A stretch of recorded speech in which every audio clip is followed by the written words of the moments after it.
মুকবধিৰ ধেমাজিৰ ডেনি আৰু নলবাৰীৰ ভাগ্যশ্ৰীৰ 12 বছৰীয়া সৰগীয় প্ৰেমে প্ৰমাণিত কৰিলে এই চিৰন্তন সত্য। দুয়ো পৰস্পৰক লগ পাই গুৱাহাটীৰ মুকবধিৰ বিদ্যালয়ত একেখন বিদ্যালয়ত পঢ়া দুয়োগৰাকী মুকবধিৰ 12 বছৰীয়া প্ৰেমে পালে পূৰ্ণতা। এহাতে দীঘল উৰণি টানি নলবাৰীৰ ভাগ্যশ্ৰী হলহি ধেমাজিৰ বোৱাৰী। ৰাজ্য চৰকাৰৰ চতুৰ্থ বৰ্গৰ চাকৰিয়াল ৰূপে নিযুক্তি পোৱা ডেনি মিলিয়ে গুৱাহাটীত ভাগ্যশ্ৰীৰ ঘৰখনৰ নিয়ম মানি হোমক সাক্ষী কৰি বিবাহ কৰাৰ পিছত ধেমাজিৰ ডেনিৰ ঘৰখনটো মিচিং পৰম্পৰাগত ৰীতি-নীতিৰে চাঙত উঠাই সম্পন্ন কৰে বিবাহ অনুষ্ঠানৰ মাংগলিকতাৰ।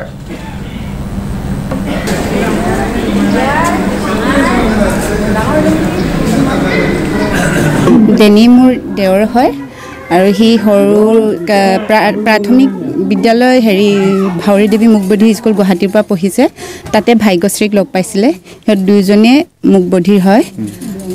সিহঁতে তাতে হাই স্কুলৰ পৰাই চাগে চিনাকি, লাহে লাহে কলেজতো লগতে পঢ়িলে আৰু চিনাকি হৈ তাৰে প্ৰেম হ'ল সিহঁতৰ। বহুত ভাল লাগিছে কাৰণ আমি ছোৱালীৰ ঘৰৰ পৰাও মান্তি হ'ল। ছোৱালীৰ ঘৰ হৈছে বড়ো সম্প্ৰদায়, আমি হৈছোঁ মিচিং সম্প্ৰদায় আৰু দুইফালৰ নীতি নিয়ম মানি চলি আমি এখন বিয়া পাতি দিছোঁ। আমি বহুত ভাল লাগিছে।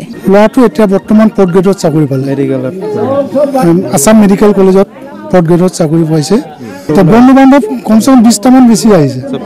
চব অংগী ভংগীৰে ইহঁতে কথা বতৰাবিলাক কয়, আমি একো বুজি নাপাওঁ। ইহঁতৰ ফূৰ্তিটো চাই ইমান ভাল লাগিছে। ইহঁতে যে অংকাৰখন ইমান ফূৰ্তিত জীয়াই থাকিব বিচাৰে, আজিয়ে থাকিব পাইছোঁ মানে।